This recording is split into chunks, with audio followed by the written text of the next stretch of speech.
o'clock. Uh, Welcome everybody. Thank you for coming out in the rain, because I know this is the best sort of day for just staying at home and cozying on the couch with your pets and your Netflix. So thank you for coming out to Comic-Con. I'm Laura Lee Gullidge. I go by Laura Lee because I'm from the South. And I'm here from Charlottesville, Virginia. I grew up in Northern Virginia. And Baltimore is my favorite show of all the shows I go to because it has the most creators that come out. So it's actually about comic books instead of just Hollywood. So I'm a little tired because in Charlottesville there aren't other graphic novelists. I'm sort of by myself. So when I come to a show and get to meet up with all the other creators, we get a little excited and we stay up too late. So I'm a little sleep deprived. So when we do some drawing later, I'm not going to be making my best work. So be kind. And don't make me draw cars because I'm not good at drawing cars. But yeah, so I'm going to talk to you guys a little bit about my process for making comics. And it's something that you can use for making a graphic novel like I do, or you could use it for doing just little short mini comics. Because making comics takes a lot of time. That's one thing I like about it, is that you don't need fancy materials. All you need is time. Pencil, paper, time. Because time is the one thing that's like, oh, I can put time into that if I'm guaranteed to get better, because you are. It's like a deal. If you put in the hours, then you actually get a lot better. It just takes some patience, and you have to deal with, sometimes they don't work out. You're like, it's just not a sign that you're not a good artist. It's just a sign that, you just need to maybe work on a little more. Because like drawing hands is always my nemesis, but I'll get to that later. So I guess, I got books. I forgot to grab the new baby. But first book is about a redhead from Virginia that moved to New York because I'm not good at making things up. You write what you know. So her story is sort of half in her head and then half in reality, because that's how I always experience the world, because I'm an introvert. I know speaking in front of people now, I might seem like I'm more of an extrovert, but I'm just a really well-trained introvert.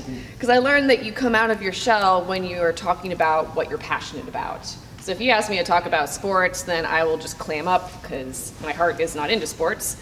But if you ask me about, talking about like working in a sketchbook helps you learn how to find your voice, then I'll come out of my shell and talk about that. So in this book, I wanted to make a comic book that was more like what I would want to read. So my characters don't have superpowers. It's more about regular teenagers trying to, make friends, make art, the sort of stuff that I would relate to. So it's like, I don't have, magical gadgets and prophecies and superpowers. How am I going to relate? So I like to draw more like regular people. So Will and Wit's set in Charlottesville, so it's more of an ensemble story. So Paige is sort of my anxious side, and it's about working in a sketchbook and learning to, find your voice. And Will and Wit's more about characters facing their fears, so the shadows are alive in it, and they're sort of like following Will around. And this one I've turned into a musical, which still is kind of bonkers to say. So if you go to my YouTube channel, we have a lot of videos of all the songs from different performances. So my partner right now is working on getting out all trademarks so we can license it out to schools. And third book is an interactive sketchbook, because I started off as an art teacher, so I'm really into, encouraging other people to express themselves using art, because that's what has helped keep me sane over the years. Because words are not my first language. It's more sort of like jumbled up pictures in my head. And I forgot to grab the new book, but it's downstairs at my table if you guys want to come by. But it's called The Dark Matter of Mona Starr, and it's about a girl dealing with depression. I have pages from it I'll be passing around.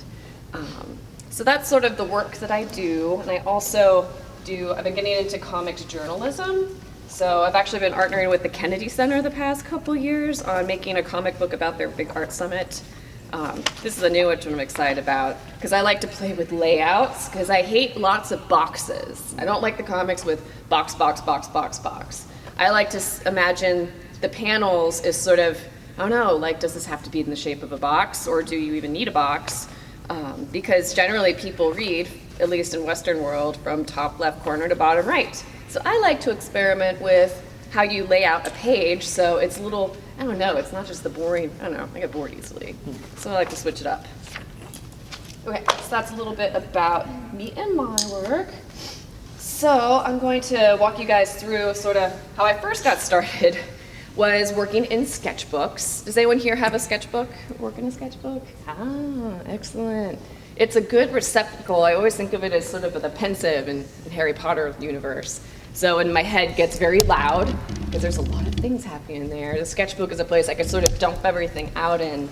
So my sketchbooks, there's sort of, I started by self-publishing like little baby versions of my sketchbooks. So I'm like, oh, here, I'll hold up this tiny example. See, this is so some of it's like, oh, this is when I like designed my tattoo there, or had a weird dream, or this was back when I was a teacher. But in my sketchbook, I would draw everything from like some tomatoes on the counter to playing with markers and writing quotes, drawing the cat. Pets are always very good, because especially kitties. But I found that I was drawing myself a lot as a character. Because I started working in sketchbooks, sort of like art therapy on myself, because I was very stressed out and I didn't want to be a burden and like talk to other people about my feelings. So I would just work in a sketchbook, and it took me maybe, I don't know, like it was 80 drawings into the first sketchbook until I finally showed it to somebody, because I was very, very shy. I was like, this is just art about me, because I'm just self-absorbed and it's not very good. I just feel like I need to make this. But then I learned that other people could relate, like if I made a drawing about an emotion, that they could make it about them. And that's when I thought, oh, wait, this isn't just some selfish thing I'm doing. I can actually, I don't know, help make art that help people understand themselves, not understand me. So I worked in sketchbooks for like 4 years. Here, I'll pass around little tiny ones, so you can just sort of, I'll just collect them back at the end. Here, one over here. So this is how I got my start, because a lot of people in comics, you start off by sharing your work small, because it takes a lot of bravery to share your work at all. So I liked sharing like the mini size, because there's like text in there, but you have to work really hard if you want to read it. So I find that if you want to put your work out there, start like really small and just sharing it with the people that already care about you in your life. So don't just throw it on the internet and expect to get lots of love and encouragement back. Share it with like your partners. Your partners are your partners in art. So it's people that maybe you make, like, I would make drawings with my friends, but also just the people who support each other. So like my parents are very good arters who've been supportive over the years, even though they've not always understood what I'm doing or why I'm doing it. So all the people in your life who are supportive of you and tell you that, oh, that's not too bad, like awesome. So those are the people that you want to share your work with to get encouragement to keep going. The next thing then I worked on like loose paper, making illustrations. And this is before I discovered graphic novels. So I was just making this art that I needed to make, like this is all over the place. I guess when I lived in New York. Some of it was like little comic strips, but some of it was more illustrations. I had the problem of having too many styles. Does anyone have that problem? Maybe adults can relate.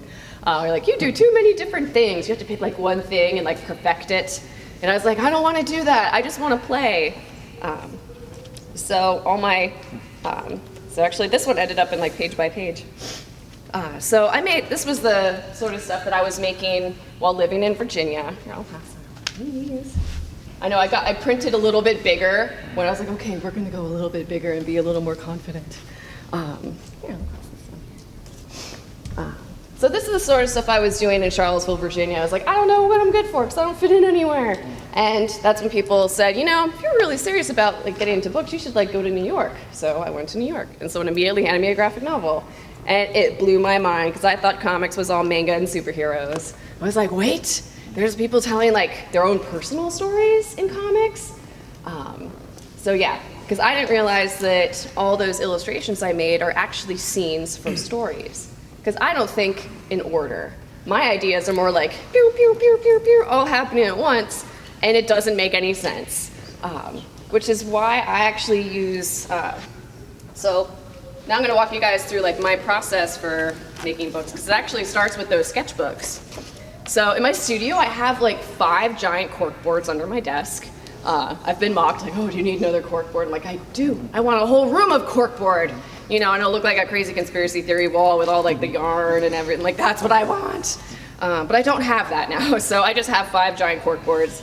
And when I'm working on something like a book, I pull them out, and because I have to sort of visually see a book. I can't just sit and write a script. Something about like staring at the computer screen and trying to like, let's write a story.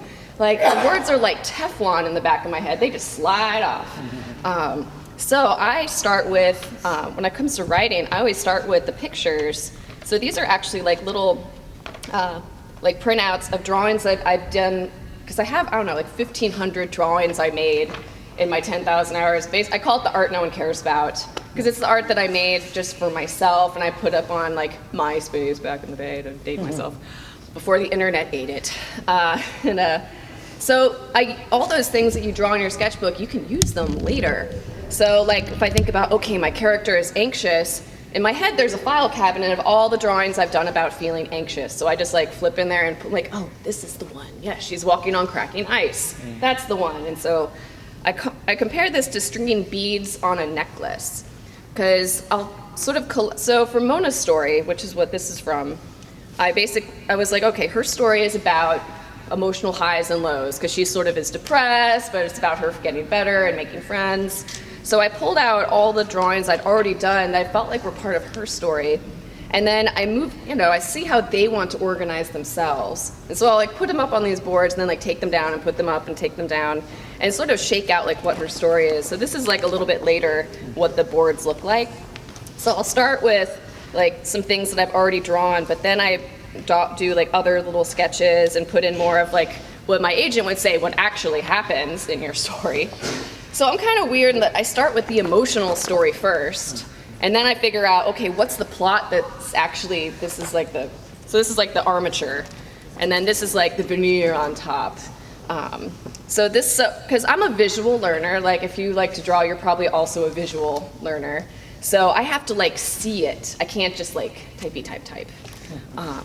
So my process, it's sort of, also writing comics can be hard sometimes because you're going between words and pictures. So you're sort of like, do you start with the words or do you start with the pictures? It's like the chicken and the egg. So I see it as like a pendulum, where you sort of like work on the words for a bit, then you like work on the art for a little bit, then you go back to the words. And it's sort of like, I don't know, Tarzan swinging back and forth. So this is like how I'll start my writing process. But then of course, when working on a story, even just a small comic, you got to start by drawing your character. Because something about just drawing your character and seeing them, it sounds kind of insane, but they start to talk to you. I feel like that in my head, I'm an animator, like a lot of us are. And so once I see my characters and I draw them especially together, then they start to like move, and then they start to tell me more who they are. I love someone asked Charles Schultz once where he got his ideas for the Peanuts characters. And he said, well, I just got to know them and they told me what to do. So I was like, yeah, that's a good technique. So that's sort of, I don't know, because I feel like a character is really just a chance for part of your brain to like talk, part of your subconscious. So I like it when I get to know a character and they surprise me. So like the first time I drew Mona writing, because she's a writer, I had to ask myself, wait, is she right or left-handed? And she said left, and I was like, oh, okay. Because I'm a righty, so it meant that the whole book I was drawing her doing everything with her left hand, and it was such a subtle, like a tiny little thing. I was like, that's what she wanted. She wanted to be a lefty, so. It's sort of like you got to know your characters. Welcome, have a seat. Yeah, so I'll start off by drawing my character. Pop her up so I don't see a little bit. So I'll start by drawing my characters first. These are the ones for actually page by page, like the first time I drew them all together. And actually I feel like I've gotten, definitely, you'll see the newer art. So this is very much like years ago, where my characters don't have different silhouettes. They're sort of all the same shape. So I would say that if you have a cast of characters, actually Matt Groening, he said that you should be able to identify each character by their silhouette, so your reader can tell who is who. Because even when I look at this, I'm like, they all are just lanky and, you know. Because also as cartoonists, you can't help but draw yourself. So like a lot of guys, you know, when they draw women, maybe they're a little more like, you know, thick-necked and big shoulders, versus when I try to draw guys, they don't have shoulders. So I'm like, oh, I have to give them shoulders. So it's funny how we use our, we know how we look, so that's who we draw. Yeah, so you draw your character, then I'll block it out the plot on cork boards. And then I'll work on like writing the script. Writing thumbnails is my least favorite part. This is the part where I eat a lot and I wear the same clothes every day. And because no one tells you that writing is really just decision making. It's constant decision making. It's mentally exhausting. Yeah, so this is always very like, to me this is like the hardest part because it's like you're making a movie in your head. So if you want to know how to actually write a script for a comic, I would say Google like the script for like a movie that you're really familiar with. Because the scripts for like movies and comics, there's a lot of parallels. Because like our thumbnails, where we sketch out the panels, this is basically like a storyboard for a movie. So filmmaking and comics at the beginning stage, they're like pretty similar because you are sort of making a movie in your head, picking which panel am I going to show, versus what do I not have to show. For example, if I have my character going to school in the morning, do I need to show her like going out the door, walking to the bus stop, arriving at the bus stop, waiting for the bus, oh, there's the bus, and you get on, how few panels can you show so the reader knows what you're talking about? So comics is like a psychological game because you want to draw as little as possible. I love drawing, but the goal is to figure out what you can show also without having to say it. Because ideally you want as few words in there as possible. So if your character's sad, instead of them sitting there and being like, I'm sad, like how can you just show that they're sad so they don't actually have to say it? So the writing process for me, it's like, this is the most like mentally tiring, but this is where I start to sketch out like my little thumbnails. Because I always imagine like you're sort of like the director of your world. So it's like I imagine like, okay, we're in Will's kitchen and she's, Noel is there and Autumn is here and Will walks in, and am I going to show her like looking over her shoulder so I can see Noel and Autumn's reaction, or am I going to show like I want to see Will's face when she walks in? So I'll do like little sketches to help me make a decision. So my thumbnails, I don't draw them this big. Obviously, they're like a quarter size of a sheet of paper. So it's like so I'll do like 4 thumbnails on a page. So that's how big I draw them, but I actually blow them up to use for penciling because I feel like the first time you draw something, there's sort of like this gestural quality to it that's really like loose. And when you try to redraw it, it doesn't look the same. So that's why I'll actually like blow up my original thumbnails to help me trace them for the pencils. And one vital step, I brought this is the dummy for Mona. So if you're doing like a mini comic, you don't need to do this step. For like a book, this is important. This is like the rough draft. So we call it a dummy in the book industry, and I don't know why. But what it is I've blown up my thumbnails, title page. I've blown up my thumbnail sketches and then written in all the text from my script so I can actually read it and see if it makes sense. Because before I draw it all out, I want to make sure that, I don't know, I'll give it to my artners and like tell me what's wrong with it. Because this is when it finally feels like it's like a book. And it's also where I can tell like, here's a good example. Like if I have trouble fitting in text from my script, then it forces me to have to just edit it. Because since you can show stuff and say stuff, I find that you can actually cut out a lot of text. Because that's my rule, and if a panel doesn't, and if it works without text, then I'll leave it out. I know I keep saying like, yes, editing down. So yeah, the dummy is when I will give it to like my top partners and say like what parts work, what doesn't, like what's confusing, what's boring. Because I want them to tell me I have food stuck in my teeth and not like my publisher tell me I have food stuck in my teeth. It's like, yeah, everyone's kind of this. I know, it's pretty big.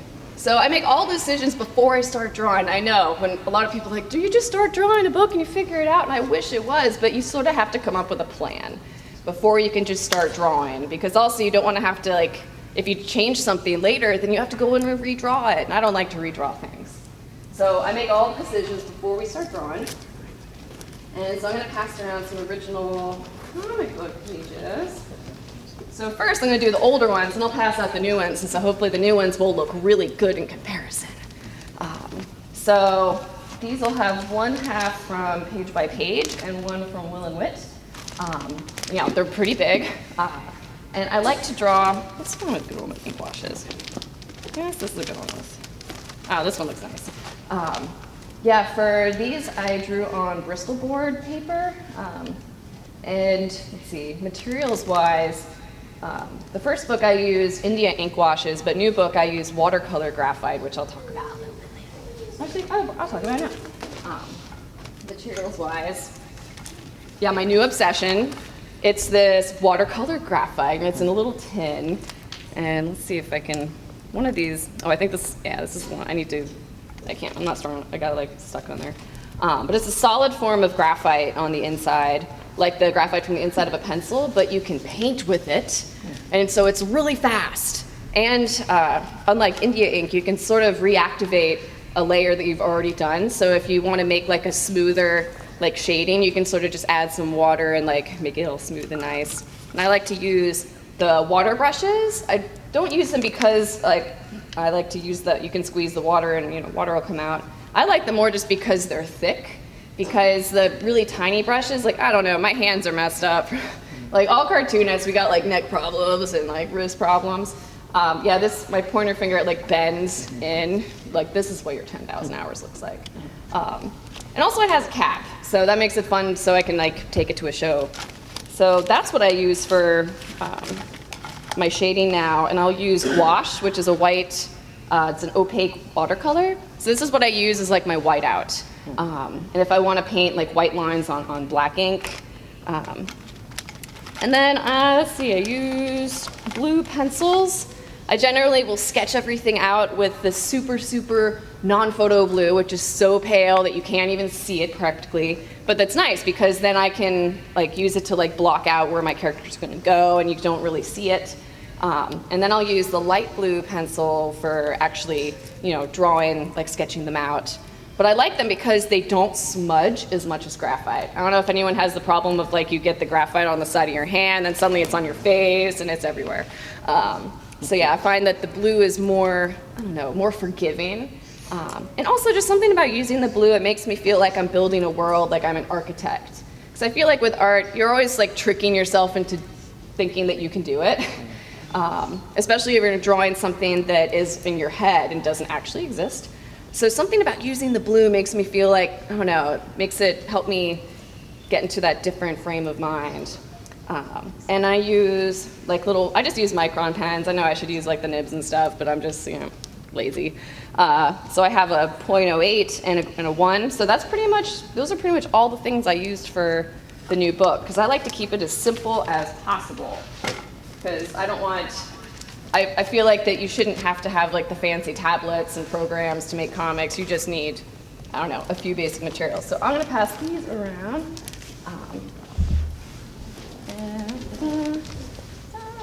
Pass them over here. Yeah, and I know you're probably like, why are the drawings so big? Here. Oh, it's over here. I find that when you draw really small, it's almost as like you're whispering, because I used to be the master of drawing small. Like I'm gonna make the tiniest drawings with the tiniest and tiny. Because also when you're drawing like this, it's like you can't see what I'm doing. I like that. But drawing a little bit bigger, it forces you to draw with like your whole hand instead of just your fingers. So it's almost like you have to speak up. So I feel like the drawing like maybe a little bit bigger than you're comfortable with at first. Because at first I was like, oh no, this is too big. But it forced me to, I don't know, it's actually a lot easier to draw the line work and make like really smooth, clean lines if you have like a little more space. And you're using more of like your hand and your wrist than just like your itty-bitty fingers. And let's see, what else with them? You can probably see on these that there's, I didn't erase the blue pencil lines. I just like ink straight over them. Because some artists, you can set your scanner to just scan black and white so you won't see the blue. I sort of don't mind if you can see it because, I don't know, this was made by hand and I'm okay with that. I used to care more, but now I'm like, you know what? This is art. And I was made by a person, so I'm just gonna, I don't know, let it actually maybe have some like reflect, like here where I drew her glasses multiple times trying to get her glasses in the right spot. I'm like, that's fine. Wherever there's hands, you generally see more blue pencil lines. Because hands are, does anyone have trouble drawing hands? Oh yeah, know all the tricks. You put them in the pockets, you have them behind you, you just have like the waist up. I drew out the whole first book in pencil, and my studio mate Riley Brown, who pencils like Tarzan and like Deadpool, like he's so good. He's like, makes like, and he looked and I said, okay, tell me what you think of the book. And he said, oh, it's okay, it's great. I was like, oh, tell me what's wrong, like what is wrong with it? He said, the hands that you drew, they look like lobster claws. And I was like, I know, they're terrible. I just thought that no one would notice. But of course it was just obvious because your fingers have 3 joints and I drew them with 2 because I thought, I don't know, who's gonna notice if I sort of fudge it a little bit. Because I can draw a lot of stuff from my mind's eye, from my imagination. Like I'm really good at drawing hair, for example, from my mind. But I am not good at drawing hands from my mind. So I took photos of my hands in all the different poses and erased every single hand in the book and redrew each one, which was really annoying. But I knew I would hate this book if I couldn't actually, if those hands were so like chomp chomp lobster claws. My brother was like, why do you have hundreds of pictures of hands on your computer? It was like, it's for our project, go ahead. But it meant that, because every time you practice drawing something, it helps create almost a 3D model of it in your head. It's like there's a little 3D printer in there. And so every time I would draw a hand, I would sort of make a clearer picture in my mind. So now when I draw hands, because I've had a lot more practice, I only need to use like a photo reference, maybe 1 out of every 20 hands, instead of every single hand. So I hate to say that practice is helpful, but it totally is. So now I'm like, oh, I can do the hands better. So thank goodness. Around some pages from the new book, just about my character is named Mona. She's an orchestra. She's like, oh no, I gotta draw all the hands and instruments, nightmare. And so she's struggling with depression, and I personified as the matter, as this sort of jet black, because I don't know, for me, I don't like using the word depression because I feel like it means different things to different people, so that's why I like to make up words like Artner and the matter. And also her genius is in there too. So it's really a story about sort of healing and, I don't know, learning how to, I've also how connecting with other people, this is when she falls in Artner love with another new girl, Haley, how really other people, what always helps me when I'm really like falling down into the dumps. So let me pass some of Mona around. Yeah, I feel like she looks a lot more, oh, I had some more at my table I was gonna grab. Oh, well these will do. I picked like random things. Yeah, I like the woods scene because she's like me, and that going into the like nature really helps. It's like good medicine for me because sometimes the inside of your head is really loud. So this is like, yeah, the inside of her mind, because sometimes when you are creative and you're sort of, I don't know, going in your head, like doing a deep dive, sometimes you get like lost in there. So here, I'm gonna pass this right here.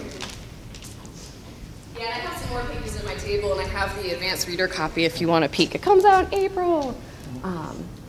So yeah, does anyone have any questions about sort of the process? Oh, I want to say real quick that the only thing I like to do digitally is the lettering. So I'll draw the speech bubbles on a separate sheet of paper and scan them in. And I made a font. You can make a font of your handwriting for like free online. I did like a $10 one because then I could edit it. But either way, if you're doing a big project, it's really fun to have like a typable version of your handwriting. So that's the only thing I like the digital for. The rest I like to do by hand because I don't know. I get less obsessive when I do it by hand versus a computer where I can just undo, undo, undo, undo, and zoom in real close. And like I must make it perfect. Because yeah, I'd rather be at my drawing table than in front of a screen. So now I'm just getting more analog. What's your question, sir? Did it take a long time to make those like little like dot things? Oh, the dot. Oh, and yeah, in Will and Wit, I do stippling, which is when you shade with dots. Has anyone else done that in like an art class? It takes forever, right? there's a reason people don't do it in comics, because it gives you tendonitis.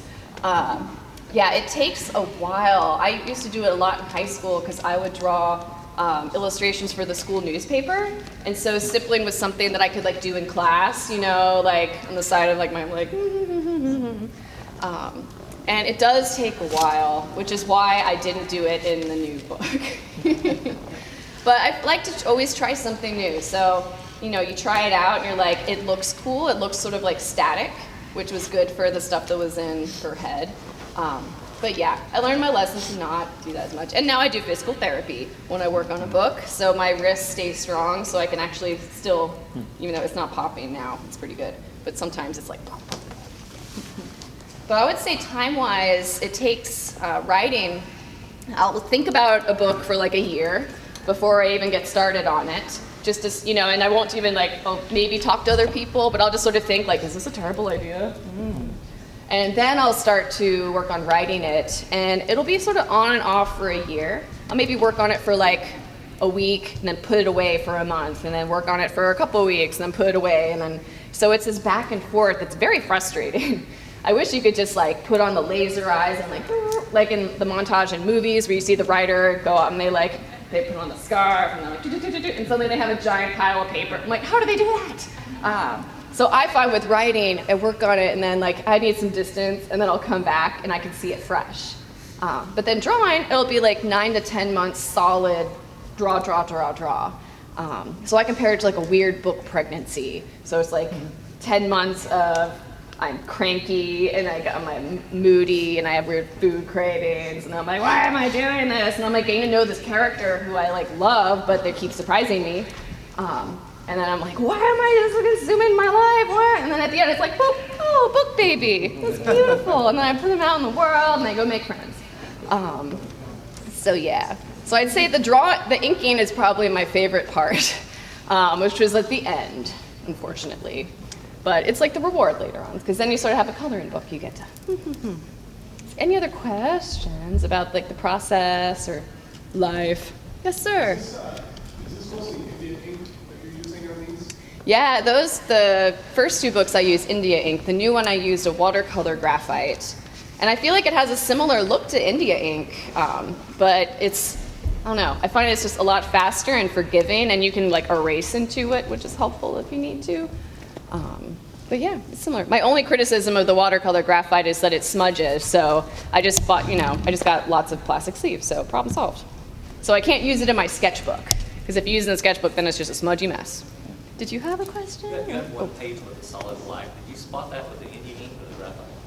Oh, the solid black is India ink, yeah. In the new book, I only use it for the matter. I even like grayed out everyone's pupils in the book, so I was like, I wanted to be like gray. But yeah. And if you use India ink at home, like never use it near a carpet. Just don't. Any other questions before I do the other one? Yeah. Does she grow up? Yeah. Oh, she's in the book. She's just, I guess she's like 14. Because I thought that was the most depressing age, because you're like really stuck between like, childhood and adulthood. And you can't drive, and your body is like a petri dish of hormones. And Does she date? she does not. It's an Artner love story. Because I reflected on like the time where I was the most like depressed, and it was like after a bad breakup, and I was in Brooklyn, and I was very burnt out, and I didn't want a boyfriend. I wanted an Artner, because it's a different type of intimacy and love, and that's more of what I wanted. I wanted to make art with somebody, because that's like how I make love. It's like we're making things. That's how I connect. Especially when I was young, it was always because I was a little anxious, so I'd always like, oh, here, I'll draw that poster for that cool project or whatever, because that's how I like connect with people. So yeah. But yeah, she is probably the most like me character of all the characters. Like she actually looks like me in high school, and I was in orchestra. Yeah, there's a lot of, because I feel like the most, you have to, like, I don't know, even though I'm making up the scenarios, everything comes from a place of truth. So the more vulnerable you are, the more relatable your character's gonna be. Because I've written a lot of like cool stories. And you're like, no, cool's not your brand. It's vulnerable. I'm like, man, no. Like, So I was like, okay, in this book she's crying. There's like she vomits. Because in my previous books I didn't have any scenes in a bathroom, and I realized that so this book there's like I don't know, it's a lot more personal. Because I was like, this is what people want from us. They want like the most embarrassing stories we have, like the things that we have trouble that we don't want to talk about. That's what people want us to say. Because that's how artists, we're like modeling how to be brave and vulnerable. That's why we're obsessed with heroes and superheroes. But for me, it's less superpowers and more like, I don't know, sensitivity is my superpower. Yay! Your gifts are wrapped in curses. Yay! It's awesome. See, any other question? I don't know if that answered your question. Yeah. So obviously there's a big history of black and white comics, manga, or Scott Pilgrim, in the U.S. and Canada. But is there something you feel like you get or you communicate better by having your comics in black and white? Would you like to work with a colorist in the future? Oh, well, actually, because I work with Abrams books, and we've normally done black and white just because it's cheaper. So it's actually good for if you do stuff for young people because it makes it more affordable. And I like working in black and white because my head thinks in black and white. I feel like that all creative people, we have different things that we think with. Like, I think in shape, and I do think in like shadow, because I feel like shading is my favorite thing to do. But my head doesn't really think in color. So when I do use color, it's normally very spot, it's very intentional. So I feel like if I actually did like a full-blown, like coloring, that would, oh man, I would want someone else to do it because that would be too much to think about. Because I like limitations, because then I can focus on like, I don't know, everything is like, it's too much and overwhelming. So I like, in Mona I get to have there's one color, because Abrams said you can have a spot color. And I was like, oh, one color, so even that was sort of a pain in the neck. But yeah, maybe down the road. But for now, I like black and white. Keeping it simple. Is there another question? I think there was another hand somewhere. No, it's just me. Okay. Well, I'm going to now do a little demonstration because, and this is a process that, let's see, let me pick a place to start. Because a lot of times I do a lot of school visits and I talk about making mini comics. So I'm just going to show you as an example, like, I'll use this one. So a mini comic is it's like one sheet of paper. Let's fold it up so you don't have to staple it or sew it. It's like, hello, I have a mouth. And so this is really great because you only have to basically have a 6-panel story. So it's short. And even that can be sort of hard to do. Because the key with making art is just to finish something. Because I feel like when you start something, you don't finish it, then it sort of like torments you forever. Like, you didn't finish me, you're a terrible artist. And you're like, I am a terrible artist. And like, that's not helping anybody. So start small. Because you can always do like one is a chapter and then, each one is, and then you sort of can like staple them together. So, and if you photocopy these and like give them to your friends, then boom, you're self-published. So you're on your way. And actually, like SBX, a lot of people work in mini comic format, so it's pretty fun. So you can also do it horizontal. This is one of my favorite ones, and I always use this example. If someone says, I can't draw, I'm like, this is about a cube. It's a cube. So really, anything can be a character in comics. And I like it, like one side of it, the cube takes the Nutella, and the others cry. I like the sad ones and have a soft spot for them. Because as long as you have a clever idea, you don't have to be like, the best technical artist in the world. That's the nice thing about comics is that if you can sort of play to your strengths, this is like another one. This is more of like illustration-y style. So I have handouts at the end you guys can come over and grab. One is, because I'm going to sort of demonstrate, but has like how to fold a mini comic. And this is my worksheet for basically writing out your six panels and doing a little thumbnail sketch of it. And then this is just another handout with some talking about different camera angles. Because if you're making a comic, you want to make sure that you don't always have the same point of view, because then it's really boring.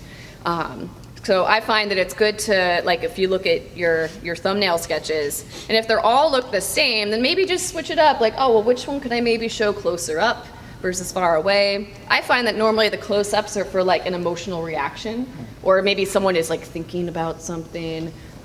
Versus far away is more for like action, if you because you want to see like the whole body, or if you need to put them in a specific setting. So I find it's just good to make sure you got a little variety in there. And then, of course, taking advantage of the different types of speech bubbles and lettering, because everything in your comic can help tell your story. Because even like how big you write the font in your speech bubbles can say how loud they're speaking. So I don't know, comics is like, I feel like you can really push it and you can tell so much story through it if you're a little thoughtful about it. It's a fun psychological puzzle. Okay, so for a little demo, oh gosh, yeah, come on. Let's see. Yeah. Okay, let's do. Yeah, I'll work this guy over here. In fact, maybe I'll sort of hold this. Maybe I'll get up here. Like, that's what do this. Okay. So, for getting started on whether it's a graphic novel or like this is sort of going to be like mini comic style. First thing I do is just draw my characters to get to know them. So we're going to make a character for us to play with. So it's not going to be something that is part of the DC or Marvel universe or that's trademarked by somebody else. It's going to be, I don't know, it could be a person or a animal or an object come to life or a squiggle. I mean, really a character could be anything. So is actually, I'll stand this way. Yeah, I'm trying to figure out the best way to get it down here. Maybe I'll just hold it. I should have got it. Okay. So, does anyone have an idea for a character for us to maybe play with? Yes, ma'am. A cat. A cat. Ooh, I could draw that. Yes. How about you? Rainbow monkey. A rainbow monkey. Ooh. Rainbow monkey. Is that a real monkey? Or is it like a It's fiction. Okay. Rainbow monkey. Yes. A cat wearing a wig. A cat wearing a wig. Oh, cats and monkeys. I like this. They might actually be part of the same universe. Any other ideas? Oh, I'll go with those. Is maybe a cat in a wig, a rainbow monkey. Do you think they would be friends, or are they two different stories? They would barely know each other. You know each other? Know each other, but they would like each other. What if they're siblings? Siblings. I'm already intrigued. Okay, we're on it. So thank you for not mentioning cars or Tyrannosaurus Rex or, oh, it's embarrassing when I have to draw something in front of people and reveal I don't know how to draw it. But cats are okay. So a cat in a wig. Is this a girl cat, boy cat, gender neutral cat? I assume a good cat. Yes, a good cat. Yeah, this isn't like a dark cat. Even though some of them they do give you that look like I'm gonna get you in your sleep. And then they're like, purr, feed me. I'm like, you're just manipulating me. Okay, so a cat okay, my other question with the cat, because I'm picturing like a girl cat, just because wig makes me think more femme. Is this a cat that walks on 4 legs or 2 legs? 2 legs? Walking? Like human style? Oh, Lord. All right. A cat in a wig who's walking. Let's see. This is going to be my best. I'm already embarrassed. Okay, a cat. Wait. I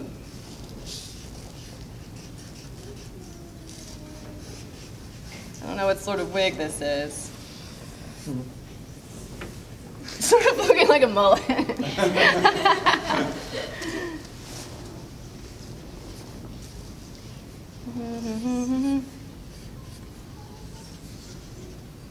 Sort of a cat, I don't know.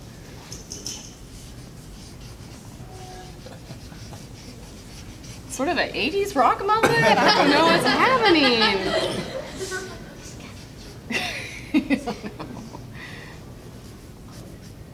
know. Okay, so let's see. I feel like I need girl. Just a girl. You give her a lash. I don't know. Because there's always a pink girl. Sorry, even though I have no eyelashes, so I shouldn't perpetuate that stereotype. But let's see. Oh, the other thing. When getting to know a character, I often, the first time I draw them, I'll draw them doing the thing that they care about doing, which is often why in the opening scene of a movie, you see someone, you are introduced to them, seeing them do like what they love. So like Will in my second book, she likes to make lamps. So in the first scene, she's like making lamps because she can't sleep because she's an insomniac. Because then also you are immediately emotionally invested in a character. I don't know about you guys, but when, like I said, the introverts, we come out of our shell when we talk about stuff we actually care about, that's the same thing with your character. Because if someone sees them, like, I don't know, like they're with their family and like, oh, this is a loving thing, and you're like, oh, I feel for them. So if something challenges them later, you're like already rooting for them. So what is our cat really into? She's in a ska band. A ska band? Oh, is she, I was like, oh, is she wearing my shoes? How would I? Okay, she's in a ska band. What do you think back there? Swimming. Swimming? Because cats are afraid of water. Ooh. Ooh. Oh, that's good. Did you have an idea? I forgot what I was going to say before. Alright. Well, do you guys think band or swim? Swim? Swim? Band? Swimming while playing. She's already got a wig on. I got a lot going on here. Swimming while playing a ukulele. Surf? Ooh, surfing. Okay, I'm gonna make it surfing. Also, because, yeah, just because in my head it also goes with like her '80s hairdo. I'm like, she's playing a guitar on a surf. No, we're not going that far.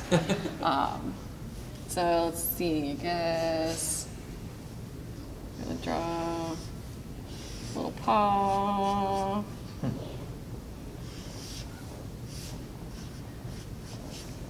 I don't know, she's like sort of starting to pose. And I'm like, what?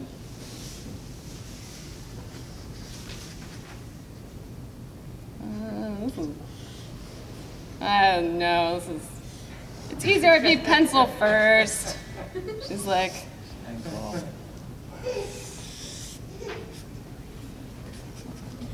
fluffy tail, give some fur. Thanks.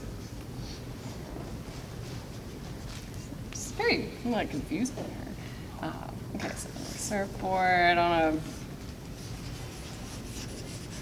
water. When in doubt, just say that's water. Or write on your, like when in doubt in comics, just label things. That's always acceptable. Adding signs, like, we call them visual indicators or labels. Okay, so let's say she's on a surfboard. Okay, so we have a surfing cat. She needs a name because I can't keep calling her cat. Any ideas for a name for this magical creature? Yeah. Mr. Oh, Mr. Cat. Mrs. Cat. Mrs. Cat. Normally a name sort of sets, I don't know, I feel like JK does its best with her Harry Potter characters because their names sort of imply something about them or their personality. Sometimes it's like a pun or alliteration or something. Do you have an idea? Miss Pumpernickel. Miss Pumpernickel. Catherine. Oh, Catherine. That is very catty. Catherine. Catherine Pumpernickel? Yeah. Catherine Pumpernickel.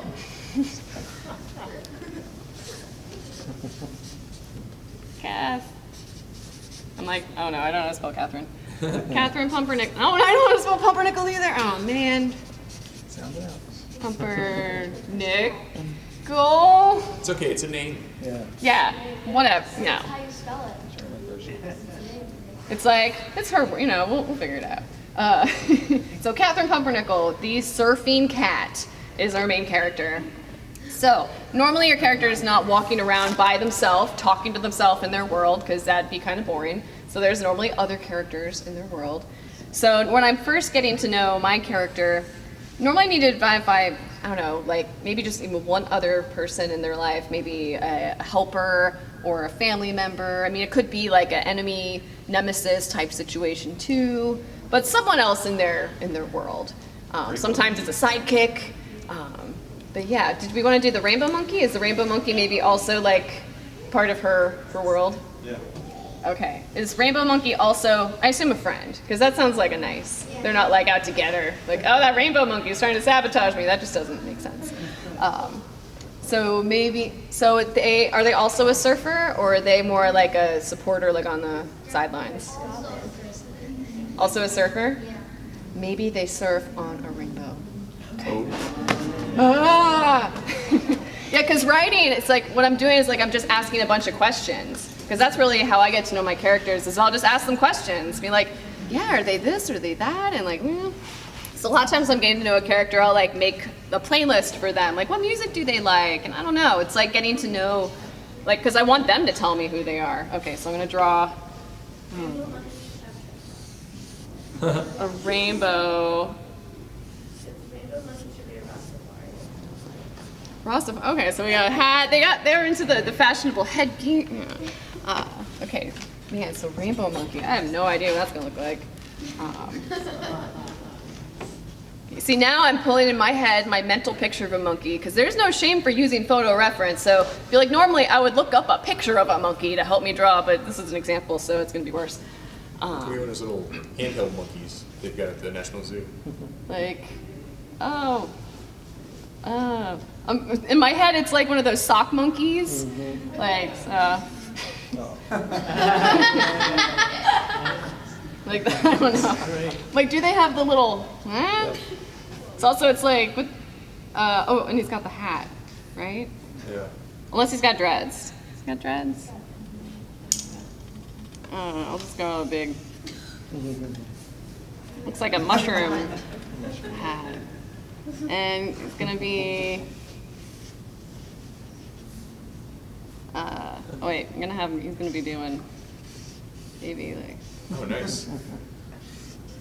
Oh, yeah. Those tails are probably good for like counterbalance. I'm a rainbow monkey. Ah. A little texture. Okay, so also surfing. Let's make it look a little more like, oh, water. Yes, that's water. Because water. Yeah. And I'll apply like a little background, because also this is the point where I'll figure out like what the setting is. So normally the first things I want to figure out are who are my main characters. And their names. So Rasta monkey needs a name. Rainbow monkey. Any ideas for a monkey name? Yeah. Uh-oh. Super Rainbow Man. Super Rainbow Man. Super Rainbow Monkey? What? Bob. When in doubt, Bob and Fred are always okay. And Steve. Okay, we'll do Bob. Okay, Bob. Bob. And Bob. Because her name is so long, and it's Bob. Captain Pumpernickel the Great and Bob. Okay, so figuring out the characters, the setting, because I assume that they're like at the beach or ocean somewhere, because where else would you be unless they just surf the web, and I've drawn this completely wrong. And figuring out what that they're into. These are like the key ingredients that I find. So I'll draw it all on like one sheet of paper, and then my imagination will already start to come up with ideas.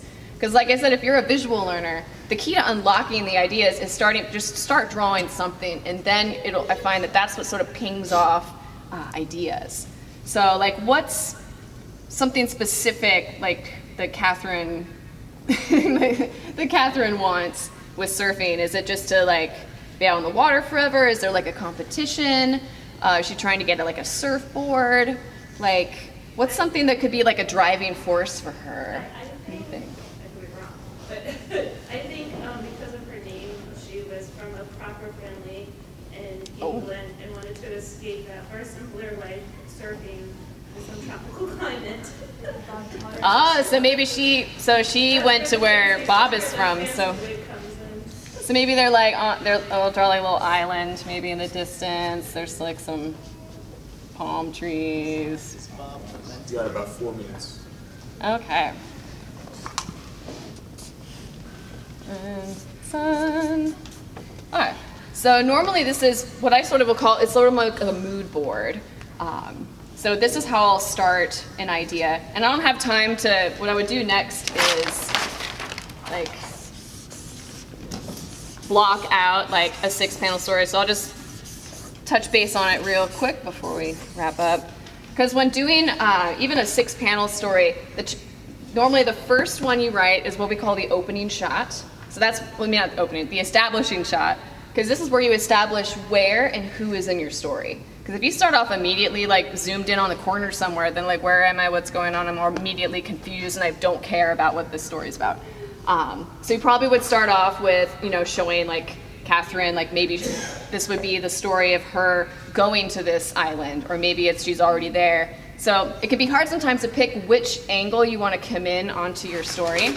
So just remind yourself that you don't have to tell everything in your one story. It's almost like a smaller like YouTube clip from like a big movie. So this is like one scene. So first assign like which part of her story you want to focus on. Starting off by establishing like where and who and like the intention. And I find that normally after a third of the way through, you got to figure out the end. Because if you keep going, then you sort of hit a wall. I call it the 80% wall. You get the 80% in and you don't know how to finish it. So normally at the beginning is when I figure out how is it going to end, and then I can figure out the middle part. So if your character gets what they want, then it's a comedy, and if they don't get what they want, it's tragedy. And if they get what they want and it's not sort of how they expected, then it's more of a dark comedy. So I don't have time for that, but you guys get the idea. So if you want to make your own mini comics at home, yeah, I have handouts over here. If you want to flip through some student examples, I have like my little traveling student library of